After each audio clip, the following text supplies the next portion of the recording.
It's Only Sport with Martin Devlin on the platform. Brought to you by One New Zealand. Let's get connected. Andy Capostagno joins us out of South Africa. When it comes to South African rugby, this is our man. Now, Andy, there was a week there where the world sort of flipped on its axis. The Wallabies nearly beat the All Blacks and Argentina did beat South Africa, but normal order restored this last weekend, fair to say. Yeah, although the Wallabies did quite well until half-time against you guys. Good second half, and I should take my hat off to Sam Cane for 100 Test matches, and I believe that's his lot. So well done, a great opponent. And for the South Africans, it was a bizarre game that they lost in Santiago, where they were 17-0 up, looked like an absolute $1 million. And then just sort of turned off after that. And fair play to Argentina, as the All Blacks have learnt this year. You can't turn your back on them.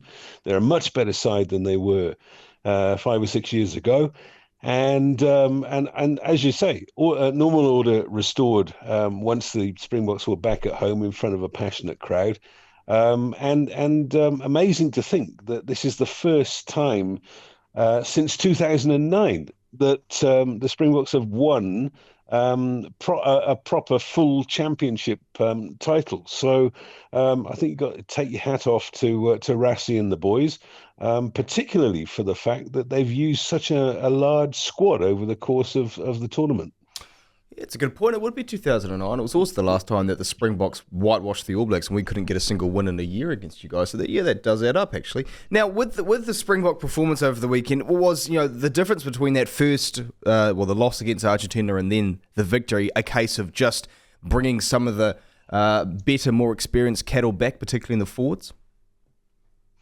Well, partly, but I think the other thing that we have to point out is that the 3 games that Argentina won this year, the following week, they were half the side.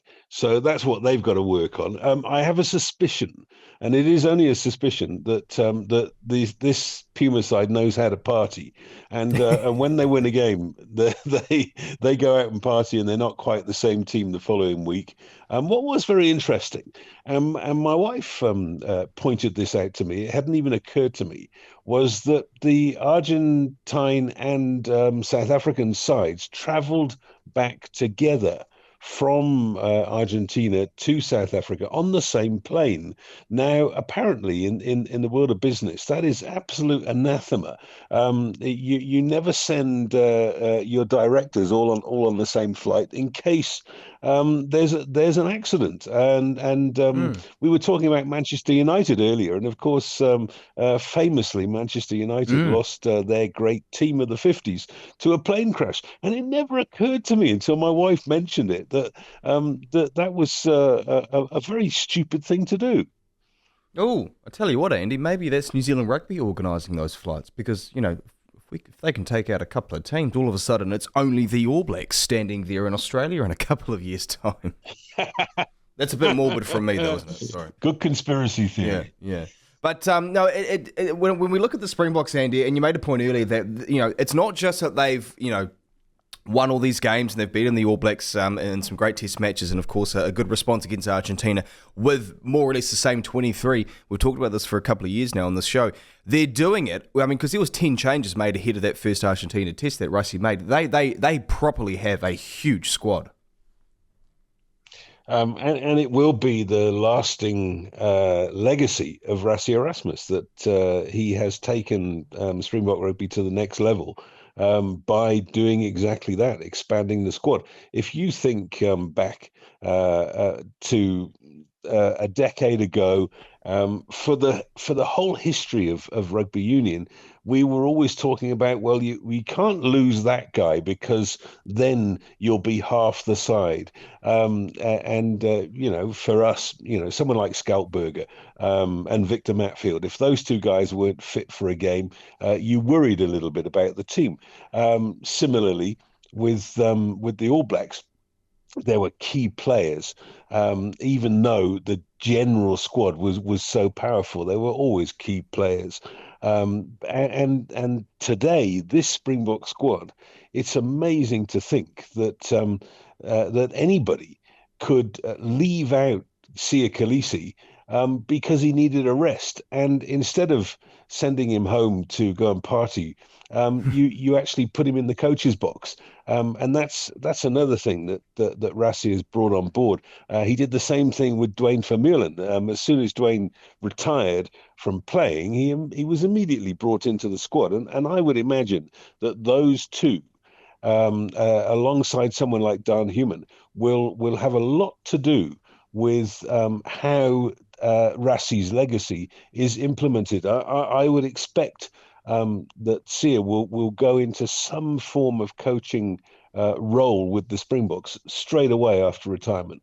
And there's something about South African rugby that I've always admired, and I just feel like we've lost it a little bit here in New Zealand. I sound like a bit of an old man saying this, but it's one thing that Murray Mixted says on the show when we have him on, where he talks about sort of dying for the cause for the jersey that he and his fellow teammates would say to each other way back when they played, obviously before the game was professional. And it feels like that is something that is so embedded in the fabric of your players and your coaches. There's a united cause, and your players will die for it, not literally, but, more or less close to it.